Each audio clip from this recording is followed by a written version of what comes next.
بسم اللہ الرحمن الرحیم۔ السلام علیکم، میری آپ سبھی سے التجا ہے کہ ایک مرتبہ درود ابراہیمی پڑھ لیجیے گا۔ بسم اللہ الرحمن الرحیم۔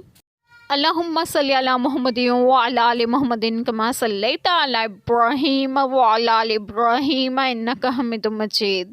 اللہم بارک علی محمد وعلی آل محمد کما بارکت علی ابراہیم وعلی آل ابراہیم انک حمید مجید۔ بسم اللہ الرحمن الرحیم۔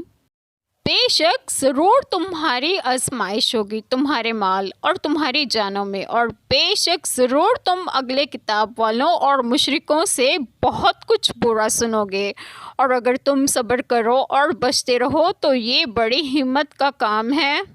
بسم اللہ الرحمن الرحیم۔ آج بات میں آپ لوگوں سے ڈسکس کروں گی وہ یہ ہے کہ اس آیت کریمہ میں ہے کہ بے شک ضرور تمہاری آزمائش ہوگی تمہارے مال اور تمہاری جانوں میں، حقوق و فرائض اور نقصان اور مصائب اور امراض و خطرات اور قتل اور رنج و غم وغیرہ سے، تاکہ مومن اور غیر مومن میں امتیاز ہو جائے۔ مسلمانوں کو یہ خطاب اس لیے فرمایا گیا کہ آنے والے مصائب و شدائد پر انہیں صبر ہو جائے، اور بے شک ضرور تم اگلی کتاب والوں یہود و نصارہ اور مشرکوں سے بہت کچھ برا سنو گے، اور اگر تم صبر کرو اور بچتے رہو مصائب سے تو یہ بہت بڑا کام ہے۔ اگر تم صبر اور تقوی اختیار کرو تو یہ بہت بڑی ہمت کا کام ہے۔ اس میں صبر اور تقوی پر عمل کرنے کی اصطلاح دی گئی ہے کہ مسلمان صبر اور تقوی سے ہر آزمائش سے گزر سکتا ہے۔ اللہ تعالی ہمیں صبر اور تقوی اختیار کرنے کی توفیق دیں، اور ہمارے سب گناہوں کو معاف فرمائے، اور ہمیں صراط مستقیم کی راہ پر گامزن کریں،